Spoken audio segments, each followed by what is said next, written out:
My name is Charles, and at 32, I nearly died on an operating table while my parents sipped champagne at my sister's charity gala. The surgeons fought to stop my internal bleeding twice that night, but my family never showed up. They said I was being overdramatic about my perforated ulcer. After recovering, I quietly disappeared from their lives, piece by piece, until I was just a ghost. They never noticed until my father had his own medical emergency a year later. Suddenly, my phone was flooded with desperate messages, but like an echo of my past, it remained silent. Before I share this journey, let me know where you're watching from in the comments. Hit that like button and subscribe if you've ever had to choose yourself over toxic family. I grew up in Wellesley, an affluent Boston suburb where success was measured by your address and your children's achievements. My father, Richard, was a corporate attorney, and my mother, Martha, headed the marketing department for a pharmaceutical company. They weren't just successful, they were obsessed with social status and appearances. And in their carefully curated world, my younger sister Rebecca was the shining centerpiece. From the moment Rebecca was born when I was 2, the family dynamic was set. She was the golden child, and I was the reliable afterthought. My parents never said it outright, but their actions spoke volumes throughout our childhood. When I was 10, I won first place in the regional science fair with a project on renewable energy. It took me months to build a working miniature wind farm that could power small appliances. The award ceremony was on a Thursday evening, and I begged my parents to attend. But Rebecca had a dance recital the same night, and there was never any question about which event they would choose. "Your teacher will take pictures, Charles," my mother said, as she helped Rebecca into her tutu. This is Rebecca's first solo performance. I stood on stage accepting my blue ribbon while scanning the audience for faces that wouldn't appear. My science teacher, Mr. Bennett, patted my shoulder afterward. "Your project was college-level, Charles. Your parents would be proud, but they never even asked to see the ribbon when I got home." This pattern repeated throughout my childhood. My straight A's were expected and barely acknowledged at the dinner table, while Rebecca's B- in math earned a celebration dinner at her favorite restaurant. Family vacations were planned around Rebecca's interests, from Disney World when she went through a princess phase to Broadway shows in New York when she discovered theater. When I graduated high school as valedictorian, my speech was cut short because my parents needed to get back home for Rebecca's junior year art showcase. She had created a mediocre sculpture that somehow warranted a small reception at our house immediately following my graduation. My accomplishment became a rushed formality, an obstacle to overcome before the day's real event. It was during high school that my stomach issues began. At first, it was just occasional pain and acid reflux that I attributed to stress. When I mentioned it to my mother, she sighed and said, "Charles, you always get these mysterious symptoms before tests or presentations. It's just anxiety." Even when I doubled over in pain during a family dinner, my father pushed a glass of water toward me and said, "Take a deep breath, son. You've always had a flair for the dramatic." I learned to keep my pain private, to swallow both acid and pride. I chose the state university despite scholarship offers from prestigious schools, partly to save money, but mostly because I knew my parents were already planning to fund Rebecca's education at Vassar. She wanted the full private college experience, and what Rebecca wanted, Rebecca got. Despite the lack of support, I thrived in college and built a successful career in medical research. I developed new procedures for processing tissue samples that caught the attention of industry leaders. My work was being implemented in labs across the country. Yet at family dinners, my parents would interrupt my career updates to ask Rebecca about her job at a local art gallery. My digestive issues worsened over the years. The gnawing pain became a constant companion, especially during stressful periods. When I finally saw a specialist who diagnosed ulcers, I kept it mostly private.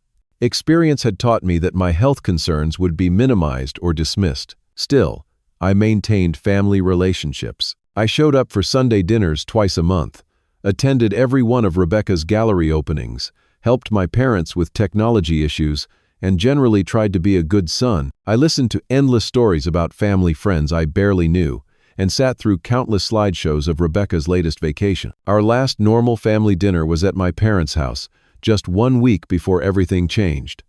I mentioned that our lab had been awarded a significant grant to expand our research. "That's nice, dear," my mother said, barely looking up.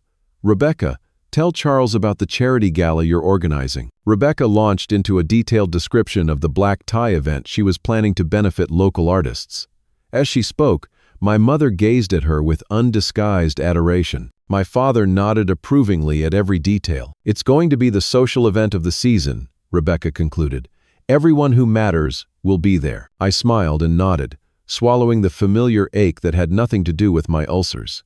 I had long ago accepted that in my family's eyes, I would never be someone who mattered. My apartment had become the unofficial storage unit for Rebecca's excess belongings. My spare bedroom was filled with her old furniture, artwork, and boxes of memorabilia that she couldn't fit in her downtown loft, but couldn't bear to throw away. When I suggested maybe she could rent a storage unit, she looked genuinely confused. "But your place has so much extra space," she said, as if my home existed primarily to serve her needs. I never received so much as a thank you card for this ongoing accommodation. I tried not to let these things bother me. I tried to believe that family was family, and that somewhere beneath the favoritism and dismissal, there was love. I was 32 years old, still seeking approval from parents who had made it clear long ago that I would always be second best. Until 3 days before Rebecca's charity gala, I had no idea how thoroughly I had deceived myself. I woke up at 5:30 in the morning, 3 days before Rebecca's gala, with pain that felt like someone had driven a knife into my stomach and was slowly twisting it. This wasn't the usual dull ache of my chronic condition. This was sharper, more intense, radiating through my abdomen in waves that left me gasping. I curled into a fetal position, breathing through gritted teeth as cold sweat beaded on my forehead. After 20 minutes, the pain subsided enough that I could stand up shakily and stumble to the bathroom. I swallowed 2 prescription antacids with trembling hands and leaned against the sink, staring at my pale reflection. Despite the concerning symptoms, I showered and dressed for work. I had an important presentation that day, and years of conditioning had taught me to push through pain rather than make it an inconvenience for others. When I arrived at the lab, my colleague Mark immediately noticed something was wrong. "Charles, you look like death warmed over. Are you okay?" "Just a bad ulcer flare-up," I said, forcing a smile. "I'll be fine for the presentation." During my lunch break, I called my mother. I rarely reached out about health issues, so I hoped she might take it seriously. "Mom, I'm having some unusual pain, worse than normal. I might need to see a doctor." There was a pause. Then, "Charles, you know Rebecca's gala preparations are in full swing. You're still planning to help set up on Friday, right? And you picked up your tux from the cleaners?" "Yes, but I'm really not feeling well." "Take some medicine and get some rest," she said briskly. "And don't forget to bring those string lights from your apartment for the outdoor area. Rebecca's counting on you." By evening, the pain had intensified, accompanied by cold sweats and dizziness that made the room spin when I stood up. I called my father, hoping for a different response. "Dad, I think I need to go to the hospital. Something feels really wrong." "Son, you've always had a sensitive stomach. Remember when you were convinced you had appendicitis during your SATs? It's probably just stress about the presentation you mentioned to your mother. Take a couple of antacids and lie down. Everything looks worse at night." I agreed weakly and hung up. Somehow, despite 3 decades of evidence, I still expected them to care. I still hoped that one day my pain would register as important. The next morning, I found blood in my stool. A rational part of my brain screamed that this was a serious symptom requiring immediate medical attention. But I had a critical meeting where I needed to present our research findings to potential investors. So I put on a suit, swallowed more medication, and went to work. My colleague Mark found me in the break room, hunched over a cup of untouched tea. "You look worse than yesterday," he said bluntly. "Have you seen a doctor?" "I have a doctor's appointment tomorrow," I lied. "I can't miss this meeting." "I could present for you," Mark offered, "or at least drive you to the doctor afterward." I declined, but promised to see a doctor later.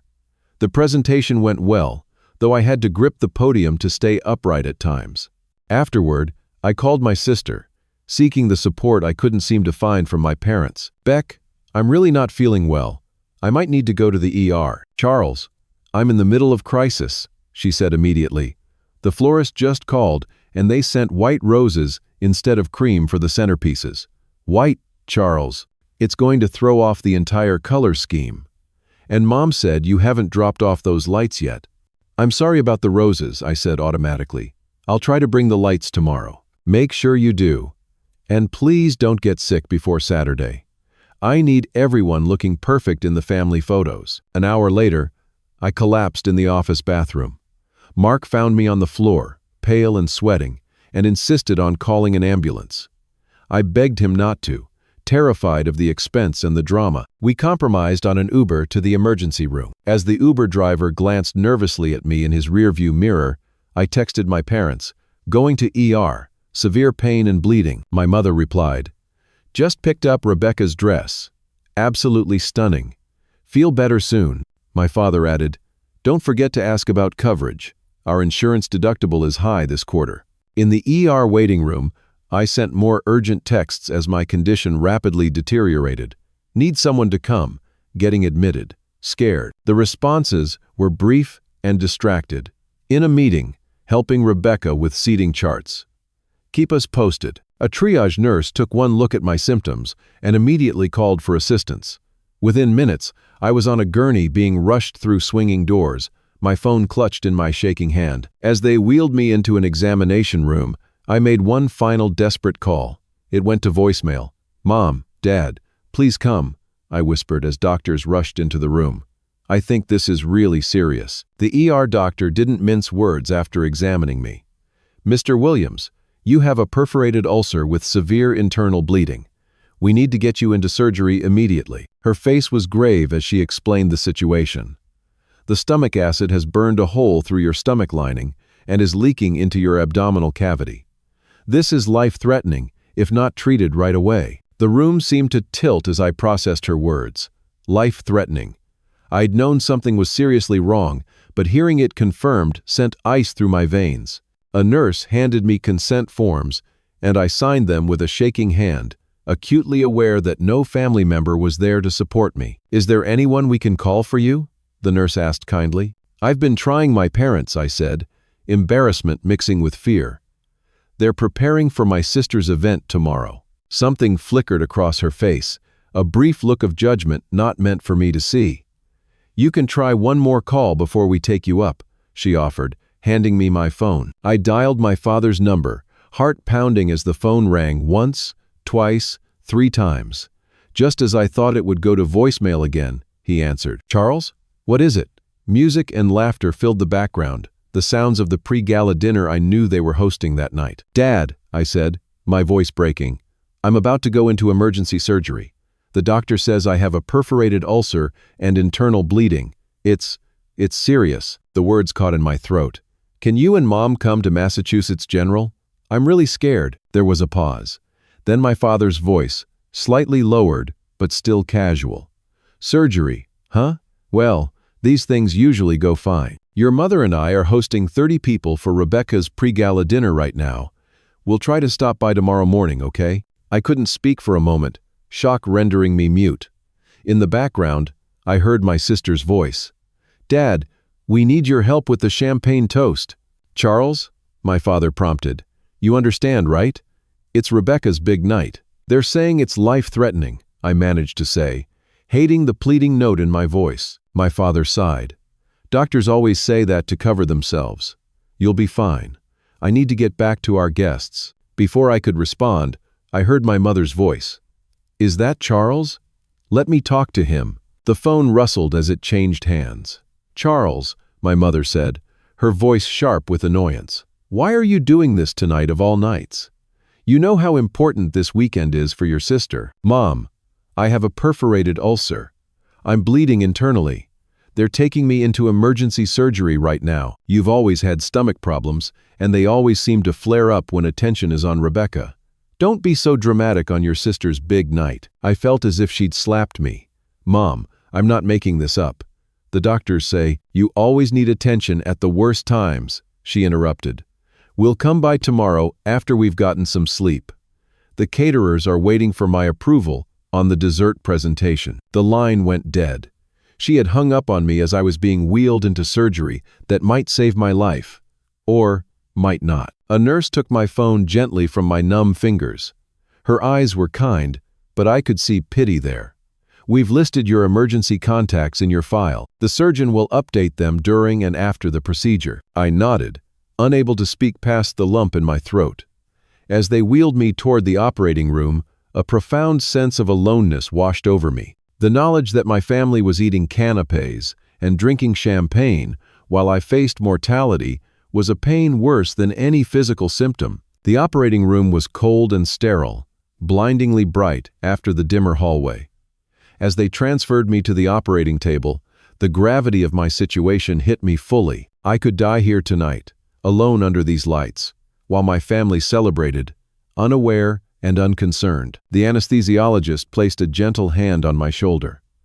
"We're going to take good care of you, Charles," he said, noticing my tears. This stranger showed more compassion than the people who should have loved me most. As the anesthesia began to flow into my veins, my last conscious thought was to wonder if anyone would truly mourn if I didn't wake up. Would my absence even create a ripple in the carefully orchestrated performance that was my family's life? What happened next came to me later in fragments, pieced together from medical records and brief flashes of awareness. During surgery, the bleeding became difficult to control. My blood pressure dropped dangerously low as my life literally drained away on the operating table. "We're losing him," a voice said urgently. "Need more units of blood now." I drifted in a strange gray space, aware yet not aware, separated from my body and the frantic activity around it. There was a moment of perfect peace in that gray space, a temptation to let go of the painful ties that bound me to life. BP's still dropping. "Come on, Charles, stay with us." More commands, more urgency. The surgical team fought for my life while across town, crystal glasses clinked in celebration. They stabilized me, only to face a second crisis when my heart rate suddenly dropped. Again, I floated in that in-between place, untethered and almost free, before the medical team pulled me back once more. "Got rhythm back. He's stabilizing." By the time they closed my abdomen, I had received 4 units of blood. Strangers had quite literally given their blood to keep me alive, while my family gave toasts to my sister's charitable spirit. I woke up in the ICU 16 hours after surgery, disoriented and in pain despite the medication. A nurse with a kind face and tired eyes noticed I was awake and came to my bedside. "Welcome back, Charles," she said, checking the monitors beside me. "You gave us quite a scare." My throat was raw from the breathing tube they had removed earlier. "How bad?" I managed to rasp. She adjusted my IV line before answering. "The surgeon will discuss all the details, but I can tell you it was very serious. You had severe internal bleeding from a perforated ulcer. You coded once on the table and had another close call when your heart rate dropped critically low. They had to transfuse 4 units of blood." She paused, letting that sink in. "You nearly died twice last night, Charles." The reality of how close I had come to death washed over me. I closed my eyes, overwhelmed. "We tried calling your emergency contacts throughout the procedure," she continued. "Hospital protocol for critical cases." My eyes snapped open. "My parents?" "We left several messages." Her professional expression couldn't quite hide her disapproval. "No one has come in yet, but your shift nurse said to let you know they might have called the main desk." I reached weakly for my phone on the side table. There were no missed calls, only a single text from my mother sent 2 hours after my surgery had begun. "Hope surgery went well. Gala was amazing." Rebecca's dress was a showstopper. My trembling finger scrolled further. Several missed calls from Mark, my colleague, with increasingly worried texts asking for updates. But nothing from my father or sister. With a sense of morbid curiosity, I opened Instagram. Rebecca had posted multiple photos from the pre-gala dinner, time-stamped during my surgery. My parents beamed beside her, champagne flutes in hand, without a hint of concern on their faces. My mother had even tagged the photos number perfectivening and number proud parents. They arrived at 4:30 that afternoon, nearly 24 hours after I had been admitted. I was dozing when I heard my mother's voice in the hallway, unusually loud in the quiet ICU. "We're looking for Charles Williams. We're his parents." I opened my eyes to see them entering my room, still wearing clothes from the gala, my mother in an elegant black dress with jewelry that caught the fluorescent lighting, my father in a tuxedo with the bow tie undone. They looked wildly out of place among the medical equipment and sterile surroundings. "Charles, you're awake," my father said, as if he was surprised to find me conscious. "You look better than we expected." My mother placed a small bakery box on my tray table. "We brought you some desserts from the gala." The chocolate mousse cups were divine. I stared at them, unable to form words. They hadn't brought essentials like comfortable clothes or toiletries. They'd brought leftover party food to a patient in intensive care. "How are you feeling?" my father asked, checking his watch as he spoke. "I nearly died," I said, my voice still hoarse from intubation. My mother waved this away. "The doctors always make things sound more dramatic than they are. You've had stomach problems for years." A doctor entered then, clipboard in hand. "Mr. and Mrs. Williams? I'm Dr. Patel, the surgeon who operated on your son." My father shook her hand. "Thank you for taking care of him. When do you think he can be discharged?" Dr. Patel's expression remained neutral, but her tone became more formal. "Charles suffered a severe perforated ulcer with massive internal bleeding. He went into hypovolemic shock on the operating table and required emergency resuscitation. We had to transfuse 4 units of blood. His condition was extremely critical." For just a moment, shock registered on my parents' faces. My mother's hand flew to her throat. "But he's fine now, right?" The doctor's gaze was steady. "He's stabilized, but he's far from fine. He'll need at least a week in the hospital, followed by several weeks of recovery at home." This was a very close call.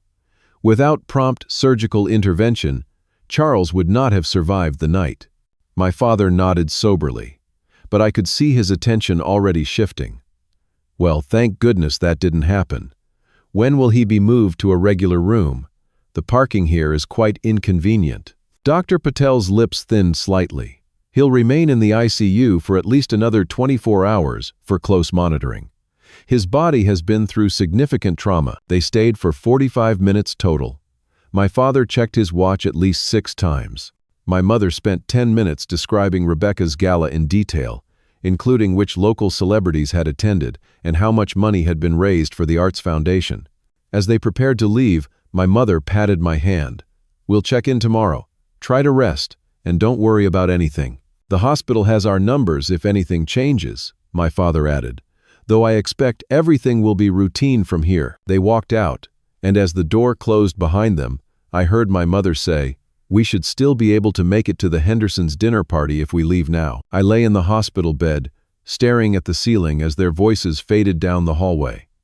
The emptiness that filled me wasn't from blood loss or surgery. It was the hollow recognition that in my moment of greatest need, I had meant less to them than a social event. That evening, my night nurse came in to find me staring out the window at the sunset. "No family staying over tonight?" she asked gently. I shook my head. "Do you need anything from home? Comfortable clothes? Personal items?" "They didn't bring anything," I said, the words falling like stones. She frowned slightly. "I'll see if we can find you some toiletries from our donations." An hour later, the door opened again, and Mark from my lab stepped in, carrying a duffel bag. "Hey, boss," he said, setting the bag down. "The nurses said you might need some things." I stared at him, confused. "How did you know I was here? You told me you were going to the ER, remember? When you didn't show up today and didn't answer texts, I got worried and started calling hospitals." He unzipped the bag. "I swung by your apartment with your spare key, brought some comfortable clothes, toiletries, your phone charger, and that book from your nightstand. I figured you might be here a while." Mark was not a close friend. He was a colleague I occasionally had lunch with. Yet he had done more for me in the past hour than my family had done in 24 hours. "Thank you," I said, my voice breaking slightly. "You didn't have to do this." "Of course I did," he replied simply. "It's what people do." After he left, I watched the last rays of sunlight disappear behind the Boston skyline. In that quiet moment, something shifted inside me. For the first time, I saw my family with complete clarity, without the filter of hope or excuses I had applied for 32 years. I saw the truth of my worth to them, and I began to understand my worth to myself. My hospital stay lasted 7 days. My parents visited twice more, both brief appearances that seemed more obligation than concern. My sister never came at all, sending only a generic text. "Get well soon," sending positive vibes. Mark and other colleagues formed an unexpected support system. They visited daily, bringing books, food that supplemented the bland hospital diet, and most importantly, genuine care. My lab director assured me my job was secure and told me to take all the time I needed to recover. On discharge day, I expected to take an Uber home, but Mark was waiting in the lobby. "Your chariot awaits," he said with a grin, taking my bag. "You don't have to keep helping me," I protested weakly. "I know," he replied. "That's what makes it friendship." My recovery at home would take at least 2 more weeks. During that time, my parents sent occasional texts, most asking when I'd be over it and ready to resume family obligations. My mother's messages focused on what I was missing, rather than how I was feeling. "Sunday dinner won't be the same without you. Mrs. Abernathy was asking about you. Rebecca's thinking of having an engagement party in the spring. She'll need help planning." I began to take hours or sometimes days to respond. At first, this wasn't strategic, just a result of fatigue and medication. But I noticed something interesting. The longer I took to reply, the more messages they sent.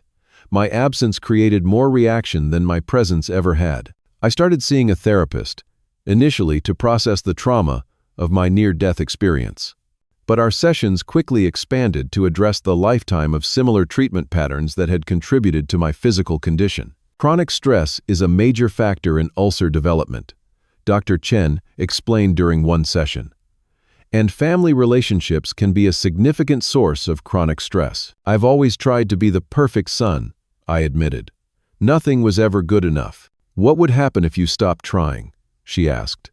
"If you put that energy into your own well-being instead?"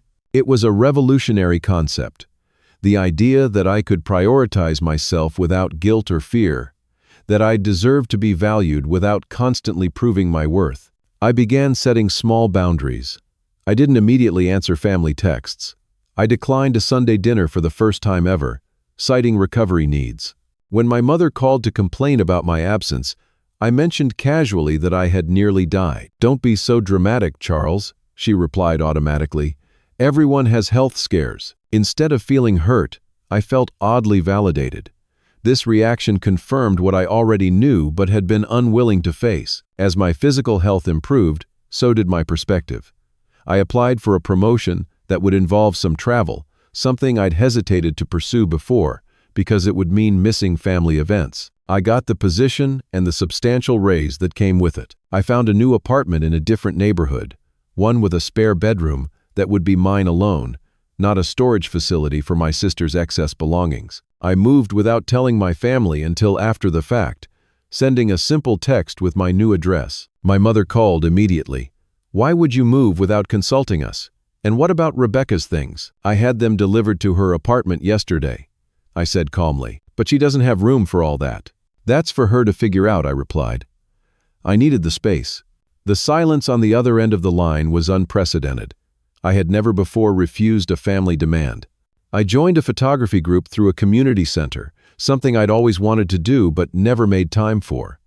I made new friends who knew nothing about my family dynamics and valued me simply for who I was. We went on weekend excursions to capture New England landscapes, and I found peace in those quiet moments with my camera. When my sister announced her engagement 2 months after my surgery, the family group chat exploded with planning details. My mother immediately volunteered me to coordinate the engagement party. "Charles can handle all the vendor relationships," she wrote. "He's so organized." For the first time in my life, I typed, "Actually, I won't be able to take that on." 3 dots appeared and disappeared several times before my mother replied, "What do you mean? Of course you will. It's for your sister." "I'm happy for Rebecca," I wrote, "but my schedule won't allow for event planning. I'd be glad to attend as a guest." The phone rang seconds later. I let it go to voicemail. My parents' frustration with my changing behavior grew over the following months. My father called one evening, his tone unusually direct. "Your mother is upset about your recent attitude. What's going on with you?" "Nothing's going on," I replied honestly. I'm just prioritizing my health and well-being. At the expense of family obligations? If necessary, yes. He made an exasperated sound. This isn't like you, Charles. Maybe that's not a bad thing, I said quietly. 6 months after my surgery, I had a checkup with my gastroenterologist. My physical recovery was excellent, but he warned me to continue managing stress. Whatever changes you've made, they're working, he said, reviewing my test results. Your ulcer is fully healed, and there's no sign of new inflammation. Keep doing what you're doing. What I was doing was creating a life that honored my own needs and boundaries. I had revised my will and medical directives, removing my parents as decision-makers. I had reorganized my finances, removing their names from my accounts. I had built relationships based on mutual respect rather than obligation. The lightness I felt was physical as well as emotional. The chronic pain that had been my constant companion for years had diminished significantly. I slept better. I smiled more. 6 months to the day after my surgery, I hosted a small gathering at my new apartment, inviting Mark, other friends from work, and my photography group. We toasted with sparkling cider alcohol being restricted on my new medication regimen. To second chances, I said, raising my glass. And to knowing your worth, added Sarah, a friend from my photography group who had become especially dear to me. Looking around at these people who had chosen to be in my life, I realized I was happier than I had been in years. The realization was both liberating and bittersweet. It had taken nearly dying for me to learn how to live. 1 year after my emergency surgery, I was thriving. My promotion had led to another, putting me in charge of our lab's research division. I had expanded my social circle and even begun dating Sarah from my photography group. I maintained minimal contact with my family, responding to texts with brief, polite messages, but declining most invitations. My parents were completely absorbed in planning Rebecca's wedding, which had become an extravaganza worthy of minor celebrities. The family group chat buzzed constantly with updates about venues, flowers, and guest lists. I muted the notifications and checked it only occasionally. On a Tuesday night in March, my phone rang at 11:30 with an unknown number. I silenced it without answering, a new boundary I'd established for my mental health. Work had been particularly demanding that week, and I needed my sleep. I woke at 6 to find 17 missed calls and twice as many text messages. The unknown number had called repeatedly, along with my mother and sister. The texts grew increasingly frantic through the night. Charles, Dad's had a heart attack. Call immediately. He's at Boston Memorial. Where are you? Answer your phone. This is an emergency. How can you ignore us at a time like this? The final message from my sister, sent at 5 in the morning, was blunt. If you don't respond soon, we'll know exactly how selfish you really are. I sat on the edge of my bed, phone in hand, and felt a strange detachment as I read through the messages. Memories of my own medical emergency flooded back, vivid and painful. I remembered lying in that hospital bed, desperately alone while my family celebrated. I remembered my mother's words. You've always had stomach problems, and they always seem to flare up when attention is on Rebecca. Don't be so dramatic. And my father's dismissal. Doctors always say that to cover themselves. You'll be fine. For a long moment, I simply sat there, watching more messages appear on my screen. My sister was now threatening to send someone to my apartment if I didn't respond. Instead of immediately calling back, I did something else. I called the hospital directly. Boston Memorial. How may I direct your call? I'm calling for information on Richard Williams, admitted last night. I'm his son. After verifying my identity, the nurse provided the basics. My father had experienced a moderate heart attack. He was stable, had undergone a stent procedure, and was resting comfortably. His condition was not critical. I thanked her and hung up. Then I took a shower, made coffee, and prepared for work as usual. At 8:30, I finally sent a text to the family group. Just saw messages about Dad. Spoke with hospital. Glad to hear he's stable. Will send flowers today. Keep me updated. The response was immediate and furious. My mother called twice in succession. When I didn't answer, she texted, "We've been trying to reach you all night. Your father is in the hospital. How can you be so cold?" My sister was more direct. "What is wrong with you? Get to the hospital now." I sent a calm reply. "I have an important presentation today that can't be rescheduled. Since Dad is stable and in good hands, I'll visit when my schedule allows. Let him know I'm thinking of him." Then I silenced my phone, put it in my desk drawer, and focused on my presentation. I wasn't being cruel. I was maintaining boundaries. My father was receiving excellent medical care. My presence wouldn't change his prognosis, and I refused to drop everything at their command when they hadn't even bothered to show up when I was fighting for my life. At lunch, I ordered a tasteful flower arrangement to be delivered to my father's hospital room with a simple card: "Wishing you a smooth recovery, Charles." The barrage of angry messages continued throughout the day. Each one reinforced my decision to maintain distance. My mother called me heartless.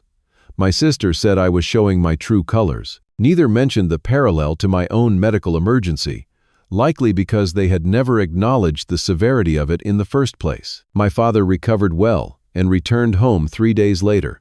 I never visited the hospital. Instead, I called his room once, had a brief, awkward conversation, and promised to check in again soon. 2 weeks after his heart attack, I was just returning home from work when a car pulled up in front of my building.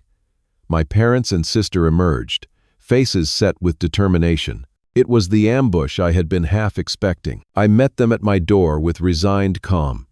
"You should have called first. I have plans this evening." "Cancel them," my mother said, pushing past me into my apartment. "This can't wait any longer." Once inside, they didn't even bother with pleasantries. My sister launched immediately into attack mode. "How could you ignore us when Dad was in the hospital? Do you have any idea what that did to Mom, worrying about Dad and you at the same time?" "We raised you better than this," my mother added, her voice trembling with indignation. "Your father could have died." I walked calmly to the kitchen, filled my electric kettle, and turned it on. "Would anyone like tea?" My father, looking thinner but as stern as ever, shook his head in disgust. "We don't want tea, Charles. We want an explanation for your unconscionable behavior." As the water heated, I leaned against the counter, studying them. They truly didn't see it. The irony was completely lost on them. "A year ago," I said quietly, "I nearly died from a perforated ulcer and internal bleeding. I coded on the operating table while you were at Rebecca's gala dinner." My mother's mouth tightened. "Are you still on about that? We've apologized for not making it to the hospital right away." "You never apologized," I corrected. "And you didn't come right away. You came 24 hours later, still wearing your party clothes, bringing leftover desserts instead of anything I actually needed." "We came as soon as we could," my father insisted. "You came as soon as it was convenient," I replied, keeping my voice even. "And now you're outraged that I didn't drop everything at your command." The kettle whistled. I turned to prepare my tea, giving them a moment to absorb my words. My sister broke the silence. "Your situation was different. We didn't know how serious it was." I turned back to face them. "I called from the hospital and told you it was life-threatening. The hospital called you multiple times during my surgery. You chose not to come." "You've always been dramatic about your health," my mother said defensively. "How were we supposed to know this time was serious? And you've always been jealous of Rebecca," my sister added. "You've resented any attention she gets." I took a sip of my tea, letting the warmth calm me. "I'm not jealous of Rebecca. I'm tired of being an afterthought in this family. I'm tired of my needs being dismissed and my accomplishments ignored." My father's face darkened with disappointment. "Family means showing up for each other, Charles. Your lack of loyalty during my health crisis speaks volumes about your character." "I learned about family loyalty from you," I said simply. "I learned that social obligations and appearances matter more than actually being there for each other. I learned that some family members deserve concern and support, while others should just deal with things on their own." The room fell silent as my words hung in the air. For the first time, I had named the dynamic that had shaped our family for decades. "I think you should leave now," I said finally. "I have plans this evening." My mother's face registered shock. "You're asking us to leave?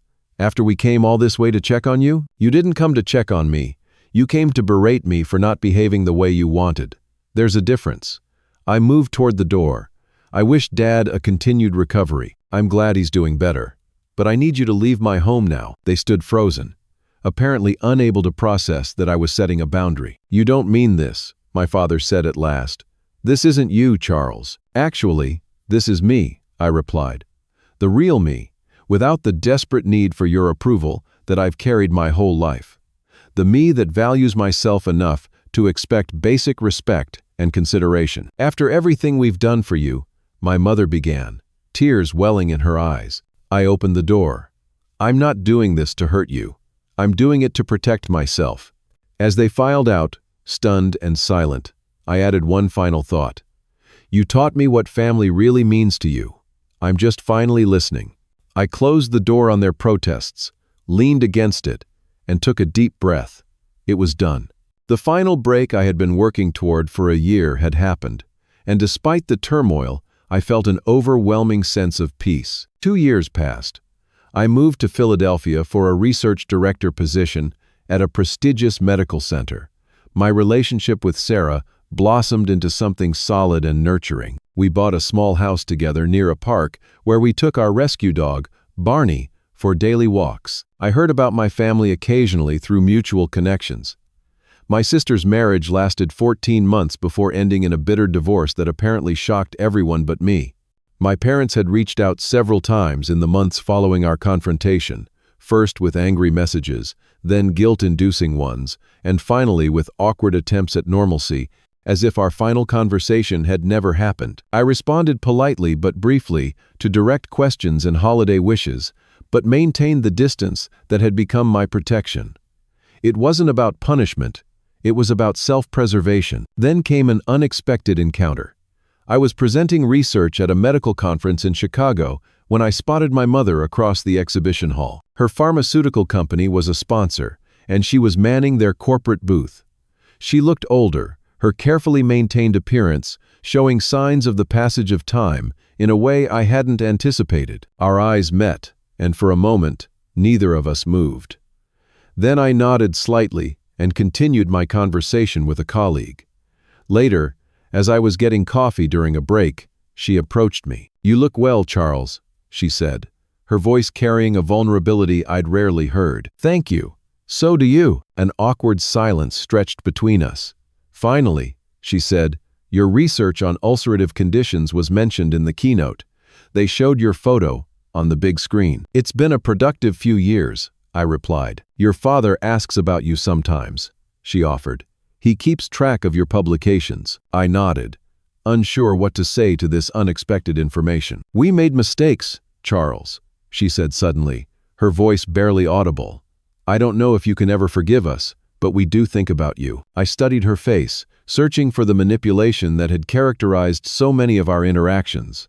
Instead, I found something that looked remarkably like regret. "I don't hate you," I said finally. "I just needed to build a life that was healthy for me." She nodded, blinking back tears. "Are you happy? That's all I want to know." "Yes," I said, and meant it. "I'm very happy." We didn't hug or make plans to reconnect. We simply acknowledged each other as two adults with a complicated shared history, before returning to our separate lives. That brief encounter crystallized something for me. My journey hadn't been about escaping my family as much as it had been about finding myself. The near-death experience had stripped away the illusions and defenses I'd built over decades, forcing me to confront the reality of my worth, both to others and to myself. Sarah and I built a life rich with chosen family, friends who showed up not out of obligation but out of genuine care. We hosted Thanksgiving dinners where everyone at the table felt valued. We celebrated achievements big and small, with equal enthusiasm. My annual physical became a celebration rather than a source of dread. Blood pressure perfect, ulcer completely resolved. My doctor announced at my most recent checkup, "Whatever you're doing, keep doing it." What I was doing was prioritizing peace and authenticity over approval and expectation. I was surrounding myself with people who saw me clearly and valued what they saw. I began mentoring a young researcher in our lab, Jacob, who struggled with family expectations that were crushing his spirit. Without sharing my full story, I helped him establish boundaries that protected his well-being while pursuing his passion for science. "How did you learn to stop caring what your family thinks?" he asked me once, after a particularly difficult phone call with his parents. "I didn't stop caring," I explained. "I just started caring about myself with the same intensity that I had always cared about their approval. It's not about cutting people off. It's about inviting them to know the real you, and then accepting when some people aren't interested in that person." Last month, an embossed invitation arrived at our house, announcing my parents' 40th wedding anniversary celebration. A handwritten note from my father was enclosed. "We would be honored if you and Sarah would attend." I considered it carefully, discussing it with Sarah and my therapist. Ultimately, I sent a thoughtful gift with a kind note declining the invitation. It wasn't spite or lingering anger that guided my decision, but a clear-eyed assessment of what such an event would mean for my hard-won peace. The truth I've discovered through this journey is that forgiveness doesn't require reconciliation. I've forgiven my family for their inability to see and value me. I've even forgiven myself for spending so many years seeking approval that would never come. But forgiveness doesn't mean returning to patterns that caused harm. Sometimes the most profound act of self-love is protecting the boundaries that keep you whole. Sometimes the bravest thing you can do is build a life that reflects your worth, even when others have failed to see it. My name is Charles, and at 32, I nearly died on an operating table while my family celebrated at a gala. At 35, I am fully alive, surrounded by people who choose me every day as I choose them. The life I've built isn't defined by that moment of crisis or betrayal, but it was born from it, like a phoenix rising from ashes. I never thought I'd survive. If my story resonates with you, I hope it gives you courage to examine your own relationships and honor your worth. Has there been a moment when you realized you needed to choose yourself over toxic relationships? Share your experience in the comments. Like and subscribe for more stories about finding strength after betrayal. And remember that sometimes the family we create matters more than the family we're born into. Thank you for listening to my journey, and may you find the same peace I've discovered on the other side of letting go.